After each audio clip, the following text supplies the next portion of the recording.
मुझे बिल्कुल डर नहीं लगता। उस रात को भी डर नहीं लगा था।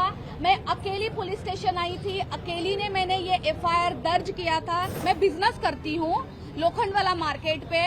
उनका ये था कि वो सीधा सीधा मेरे पेट पे लात मारना चाहते हैं। अभी मेरी नई कंप्लेंट दर्ज होने वाली है। जो मुझे धमकियां आ रही है, टोटली मुझे बोला जा रहा है कि मुझे बोला जा रहा है कि लातों के भूत बातों से नहीं मानते हैं, और मुझे स्ट्रिक्टली वार्न किया जा रहा है कि अपना मुंह बंद रखो, बाहर निकल के मत आओ। तो क्या आपको डर लगता है क्या कि मुझे ऐसा हो सकता है मेरे साथ? डरने वाले दिख रही हैं? मुझे बिल्कुल डर नहीं लगता। उस रात को भी डर नहीं लगा था। मैं अकेली पुलिस स्टेशन आई थी, अकेली ने मैंने ये एफआईआर दर्ज किया था। बल्कि मुझे कन्विंस किया जा रहा था कि आप हमारे बेटे पे एफआईआर ना किया जाए, हम आपके पैर पड़ते हैं। मैंने उनकी एक भी नहीं सुनी और मैंने अकेली ने एफआईआर दर्ज की है। शासन प्रशासन की कार्रवाई से आप संतुष्ट हैं? बिल्कुल संतुष्ट हूँ। मंत्री कार्यकर्ता आपके घर पे आए थे क्या? नहीं, मेरे घर पे नहीं आए हैं और ना मेरे हाँ जी वो मेरा जो मैं बिजनेस करती हूँ लोखंडवाला मार्केट पे।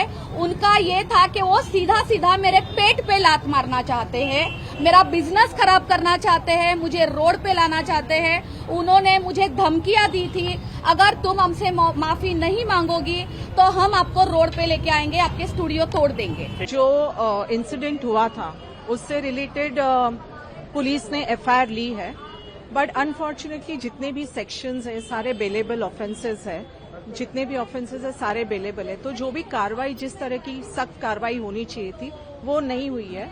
तो अभी उनका 164 का स्टेटमेंट वगैरह रिकॉर्ड होने के बाद चार्जशीट फाइल होगी, केस तो रहेगा। बट अनफॉर्चुनेटली अभी हमारा जो नया कायदा आया है उसमें पहले जो 354 सेक्शन था अब 79 है, उसमें सिर्फ जो पनिशमेंट है अप टू 3 इयर्स है। उससे क्या होता है कि डिस्क्रिशनरी पावर होता है पुलिस का कि अरेस्ट करना है या नहीं करना है। तो इसके लिए अभी हम उसी से रिलेटेड बात करने आए थे, बट इससे ज्यादा कोई धाराएं लग नहीं सकती है। आज पुलिस स्टेशन पहुंची थी, आपकी आगे क्या स्ट्रेटेजी है? क्योंकि शी इज नॉट ओनली कि ये नहीं है कि वो एक मराठी लड़की भी है, ऐसे नहीं है कि वो बस एक सोशल मीडिया इन्फ्लुएंसर है, वो खुद मराठी है। तो आपकी आगे क्या नीति?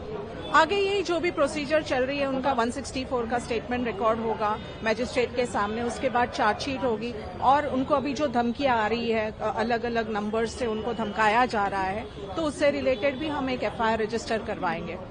सक्सेसफुल बिजनेसमैन उनका नेल आर्ट स्टूडियो है, क्या उसमें कोई विपत्ति आ रही है? क्योंकि अगर तोड़ो फोड़ो की बात करें तो यस ये जो पॉलिटिसाइज किया गया है, एक भाषा को लेके एक मुद्दा बनाया गया है, क्योंकि अभी अपकमिंग इलेक्शंस है, इससे पॉलिटिकल पार्टी को फायदा होता है। लेकिन जो राजश्री जैसे लोग हैं, जो बिजनेस करते हैं, हमारे जैसे प्रोफेशनल लोग हैं, हम सबको, आम जो पब्लिक है उनको नुकसान है। जैसे उस दिन भी हम लोग ओशिवारा पुलिस स्टेशन गए थे, मनसे के 200 लोगों ने इनको अकेली को पुलिस स्टेशन के अंदर घेर के उनको धमकाया गया था, उनको माफिया मंगवाने की पूरी कोशिश की, और उनको ये भी धमकाया गया था सरासर कि अगर आप माफी नहीं मांगोगे और मराठी में नहीं मांगोगे तो हम आपकी दुकानें तोड़फोड़।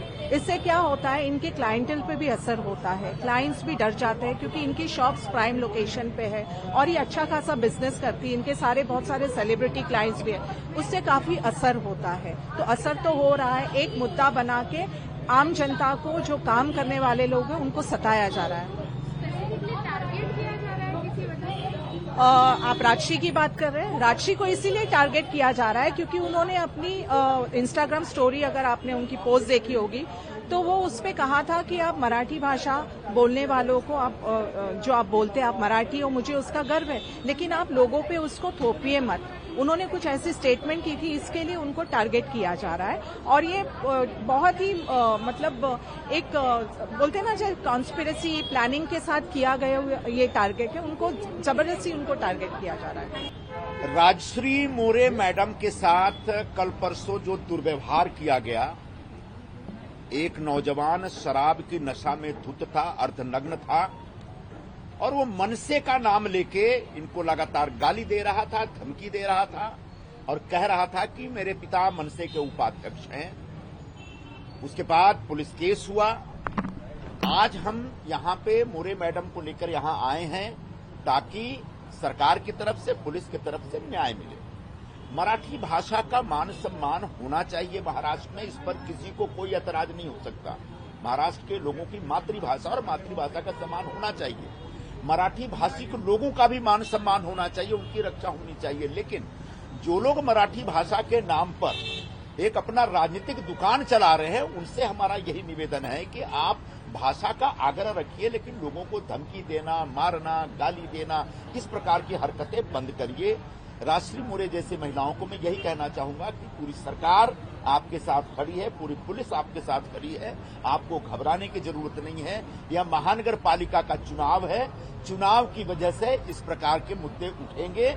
चुनाव एक बार से हो जाएंगे, उसके बाद ये सारी बातें भूल जाएंगे। तो आज बहुत जरूरी है कि आने वाले दिनों में महानगर पालिका चुनाव तक किसी के ऊपर किसी प्रकार का कोई हमला न हो, किसी के ऊपर किसी प्रकार का मराठी भाषा के नाम पे धमकी न हो, भाषा के नाम पे समाज को तोड़ने का और कोई प्रयत्न न हो। इस दिशा में हम सब की तरफ से प्रयास होना चाहिए। कानून अपना काम करेगा, लेकिन निश्चित तौर पर हम सबको सबसे अपील करने की आवश्यकता है कि कृपया करके भाषा के नाम पर आपस में लड़ने की कोशिश मत करिए। हम सब एक हैं, भारतीय हैं। मुंबई शहर को बनाने में सबका योगदान है और सभी लोग एक साथ मिल करके मुंबई शहर के निर्माण में अपना योगदान देते हैं। पुलिस ने क्या कहा, गिरफ्तारी क्यों हुई? पुलिस ने कहा कि हमने जो भारतीय न्याय संहिता का जो प्रावधान है, उसमें आज ताजा स्थिति यह है कि 7 साल से कम की सजा का अगर कोई केस बनता है तो उसमें तत्काल गिरफ्तार करने की आवश्यकता नहीं है। उन्होंने कहा कि हमने 1 लाख रुपए का एक बॉन्ड भरवा के ले लिया है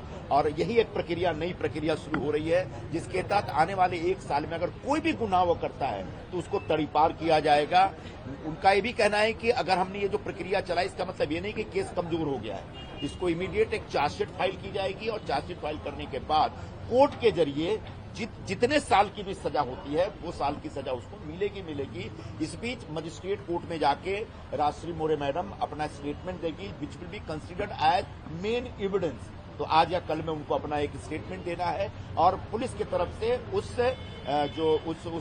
गुनाहगार को, उस आरोपी को पूरी सजा मिले, इस तरफ से पूरा प्रयास किया जा रहा है। धमकी आ रही है उसके लिए कोई नया? हाँ, अभी इनने बताया कि पिछले 2 दिनों से लगातार इनको धमकी आ रही है और बोला जा रहा है कि लातों के भूत बात से नहीं मानते।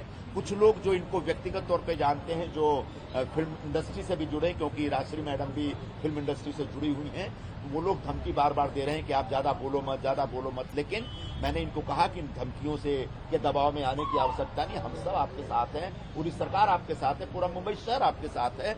और मुंबई पुलिस अभी तुरंत इनका एक स्टेटमेंट लेकर के नया केस रजिस्टर करने जा रही है, जो उनको लगातार धमकी आ रही है। निरुपम साहब, जिस तरह से केवल हिंदी भाषी वाले या हिंदुओं पर ही केवल मराठी बोलने या इस तरह के जो बात की जा रही है, ये भी एक विषय है जिसको हमारे कुछ साथियों ने उठाया कि अगर आपको इतना लगता है कि सबको मराठी बोलना चाहिए तो आप जो कमजोर लोग हैं, गरीब लोग हैं, उनके ऊपर हमला करते हैं, उनके ऊपर दबाव डालते हैं। आप में इतनी हिम्मत है तो जरा भिंडी बाजार जाइए, जरा वहां पे क्या नाम है, नल बाजार जाइए, वहां भाईकला एरिया में जाइए और वहां पे डोंगरी पे जाइए और वहां सबको बोले कि जरा मराठी बोल के दिखाओ, और ना बोले तुमको मार के दिखाइए। तो एक कमजोर लोगों को सताने का जो एक मराठी भाषा के नाम पे प्रयत्न हो रहा है, वो सर्वथा गलत है। हम इसका निषेध करते हैं। मेरा रोड में आज मन से बयान आया है, संजय राउत ने कहा है एकनाथ शिंदे कंडेम करे, जो निशिकांत दुबे ने स्टेटमेंट दी है, नहीं तो अपनी दाढ़ी कटा ली। निशिकांत दुबे जी ने जो स्टेटमेंट दिया है, निश्चित तौर पर वो आपत्तिजनक है। कोई भी व्यक्ति को अधिकार नहीं है किसी समाज विशेष के ऊपर इस प्रकार का दुष्प्रचार करने का।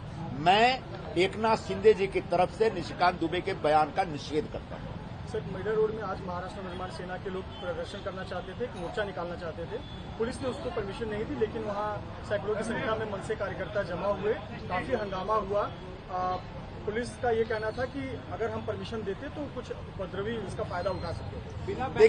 देखिए, हम एक लोकतांत्रिक देश में रहते हैं और लोकतंत्र में सभी दल, संगठन या व्यक्ति को अपना विरोध प्रदर्शन करने का अधिकार है। तो इस नाते मनसे को भी अधिकार है, लेकिन उनका ट्रैक रिकॉर्ड इतना खराब है, वो प्रदर्शन के नाम पे, मोर्चा के नाम पर कहीं मारामारी न करे, कहीं हिंसा न भड़काए, इसलिए पुलिस ने प्रिवेंटिव मेजर लिया है। लेकिन मैं इतना अवश्य कहना चाहूंगा कि सभी को अपना अपना विचार रखने का अधिकार है। अलग अलग विचार ही लोकतंत्र की ताकत होते हैं, लेकिन उन विचारों को रखते समय हिंसा का रास्ता नहीं अख्तियार करना चाहिए। मारामारी और जो असभ्य वर्तन है वो नहीं करना चाहिए। इसलिए अगर आज उनको रोका गया है तो कल अगर वो सही ढंग से बिहेव करेंगे तो निश्चित तौर पर पुलिस उनको परमिशन देगी और उनको प्रदर्शन करने का अधिकार होगा।